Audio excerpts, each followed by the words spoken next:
Bismillahirrahmanirrahim. Assalamualaikum warahmatullahi wabarakatuh. Apa kabar semuanya? Semoga dalam keadaan sehat walafiat, diberikan panjang umur, diberikan banyak rezeki. Kita bahas tentang penggunaan Orange ya untuk analisis dan visualisasi data. Sudah pernah kita bahas yaitu algoritma KNN. Kemudian yang kedua algoritma naive Bayes. Yang ketiga algoritma decision tree. Kemudian yang keempat algoritma K-means. Nah ini hari ini yang akan kita bahas yaitu tentang algoritma SVM.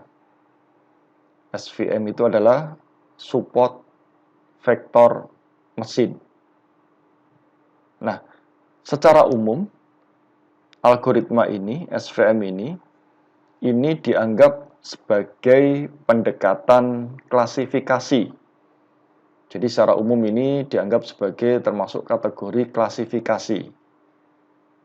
Nah, tetapi pada umumnya itu dapat digunakan dalam kedua jenis klasifikasi dan masalah regresi.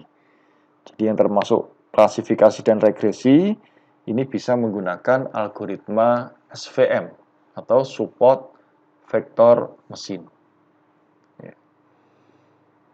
Nah, SVM dapat dengan mudah menangani beberapa variabel kontinu dan kategorikal. Untuk mengatasi ini mudah ya, variabel kontinu dan kategorikal. Kemudian SVM ini membuat hyperplane dalam ruang multidimensi untuk memisahkan kelas yang berbeda. Jadi nanti kita akan bisa memisahkan kelas yang berbeda. Nah, SVM ini menghasilkan hyperplane optimal secara berulang yang digunakan untuk meminimalkan kesalahan. Nah, gagasannya apa? Gagasan inti dari SVM adalah untuk menemukan merged plane, hyperplane, atau istilahnya adalah MMH, maksimum yang terbaik, kemudian membagi dataset menjadi kelas-kelas. Nah, support vector itu artinya adalah titik data yang paling dekat dengan hyperplane. Nah, poin-poin tersebut akan menentukan garis pemisah dengan lebih baik dengan menghitung margin. Nah, hyperplane itu apa? Hyperplane itu adalah bidang pengambilan keputusan yang memisahkan antara set objek yang memiliki keanggotaan kelas yang berbeda. Nah, margin itu apa? Margin di sini artinya adalah jarak antara dua garis pada titik kelas terdekat. Nah, margin ini dihitung sebagai jarak tegak lurus dari garis untuk mendukung vektor atau titik terdekat. Jika margin lebih besar di antara kelas, maka dianggap margin itu lebih baik. Jika kecil, maka margin itu lebih buruk. Ya. Oke, kita langsung saja untuk mulai analisis dan visualisasi data menggunakan algoritma SVM. Ya. Nah, langkah pertama kita tentukan dulu filenya. Kita tentukan dulu filenya. Ini filenya saya pakai data yang sudah ada, data yang sudah disediakan. Ya, data yang sudah disediakan dari Orange ya, data yang sudah disediakan dari Orange. Ya.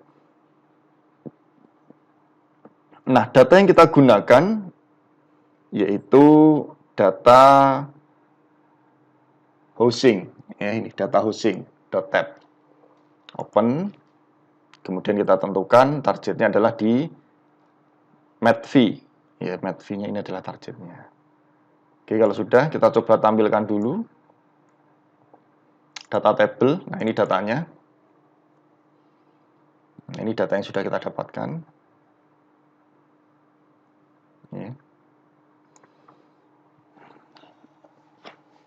Nah, yang susah itu kita ketemu data. Nah, ini termasuk klasifikasi, apa termasuk clustering, ya, apa termasuk asosiasi, apa termasuk prediksi, ya, atau yang lainnya. Nah, itu yang susah. Tapi kalau sudah ketemu, oh ini termasuk klasifikasi. Nah, klasifikasinya termasuk apa? Apakah termasuk KNN, naive Bayes, atau pakai SVM? Ya. Oke, sudah datanya ada. Kemudian saya tambahkan widget, ya, yaitu namanya adalah data sampler. Saya geser sini. Widget kedua yaitu namanya data, kita tulis saja ya, data sampler. Nah, ketemu data sampler. Nah, kita akan atur untuk data samplernya, double klik. Yang pertama, fix proportionnya of data, ini saya buat dari 10 menjadi 70%. Ya. Untuk proporsi datanya saya buat 70%. Yang lainnya mengikuti ya. Fix sampelnya 1, number of volt-nya 10, select volt-nya 1. Ini ada yang kita ubah. Nah, kalau sudah, kita gunakan widget, yaitu widget SVM. Ya, saya cari ke sini. Widgetnya adalah widget SVM. Kemudian saya double klik. SVM-nya cost-nya adalah 1, 0,10, auto default ya. Ini adalah default. Nah, kemudian kita nanti akan melakukan sebuah prediksi. Kita nanti akan melakukan sebuah prediksi. Saya geser. Saya tambahkan prediction ya, prediction. Nah, belum tampil ya, belum tampil prediksinya karena belum disambungkan dari data sampler. Kemudian kita sambungkan dulu data samplernya. Kita klik. Nah, ini hasilnya. Ya, ini hasilnya. Jadi ini hasilnya. Kalau di sini mid V-nya adalah 19,5, prediksi SVM-nya adalah 17,8. 21,1 hasilnya adalah 21,2. 23,1, 21,6. Ya, ini adalah hasil prediksinya. Ya. Oke, itu tentang algoritma SVM ya. Nanti mungkin di materi ya, mungkin lebih detail cara perhitungannya. Ya. Jadi setelah saudara menguasai KNN, menguasai naive Bayes, saya kira belajar yang lainnya gampang ya. Belajar yang lainnya gampang. Oke, mungkin itu. Nanti silahkan dicoba ya. Yang dapat saya sampaikan. Kalau ada pertanyaan silahkan saudara tanyakan di WhatsApp group atau di Google Classroom. Ya, kalau seperti ini mungkin nggak ada kesulitan ya. Karena sudah tinggal mudah. Mulai dari tree itu sudah mudah ya. Tree, K-means, kemudian SVM itu kategorinya sudah mudah. Ya. Baik, saya kira cukup untuk pertemuan hari ini. Saya akhiri. Assalamualaikum warahmatullahi wabarakatuh.